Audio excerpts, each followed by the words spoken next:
ایک عجیب کرامت جب امام حسین نے میرا نام اپنے خدام کے دفتر میں لکھا، ایک مومنہ کا خواب۔ میں بچپن سے ہی دوسروں کے لیے دینی اعمال ہدیہ کرنے کی شوقین تھی۔ میں 27 مرتبہ زیارت عاشوراء پڑھتی، نماز شب ادا کرتی اور جب مجھے کسی کے انتقال کی خبر ملتی تو میں اس کے لیے 2 رکعت نماز یا کچھ نیک اعمال ہدیہ کرتی، چاہے میں اسے جانتی بھی نہ ہوں۔ میں یہ سب نیکی کی محبت اور ثواب کی امید میں کرتی تھی۔ میری ایک بڑی خواہش یہ تھی کہ میں کبھی امام حسین کی مجلس پڑھوں۔ مجھے مختار ثقفی کا ڈرامہ دیکھنا بھی بہت پسند تھا اور اس کی سب سے زیادہ اثر انداز ہونے والی قسط وہ تھی جس میں وہاب نصرانی کی شہادت دکھائی گئی تھی۔ محرم کی ایک رات میں نے ایک عجیب خواب دیکھا۔ میں نے خود کو اربعین کی زیارت کے لیے امام حسین کی طرف جانے والے زائرین کے راستے میں کھڑا دیکھا۔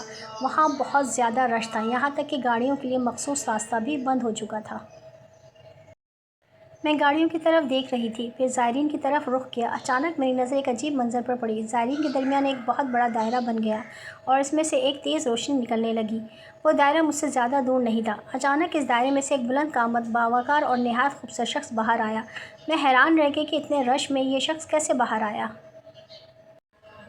وہ میرے قریب آیا اور میرے سامنے کھڑا ہو گیا۔ میں خاموشی سے اسے دیکھتی رہی، جیسے میں نے اسے پہلے بھی کہیں دیکھا ہو مگر یاد نہ آ رہا ہو۔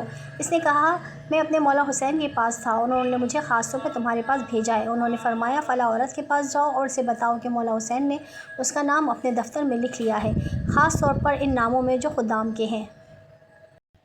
میں نے پوچھا، آپ کون ہیں؟ مجھے لگتا ہے میں نے آپ کو پہلے دیکھا ہے مگر میں پہچان نہیں پا رہی۔ وہ مسکرایا اور بولا، ہاں تم نے مجھے دیکھا ہے مگر تم مجھے جانتی نہیں ہو، میں وہاب نصرانی ہوں۔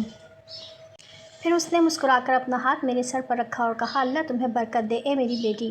اس کے بعد وہ دوبارہ اسی روشن دائرے میں داخل ہو گیا اور جیسے ہی وہ اندر گیا وہ دائرہ بند ہو گیا اور رش دوبارہ پہلے جیسا ہو گیا۔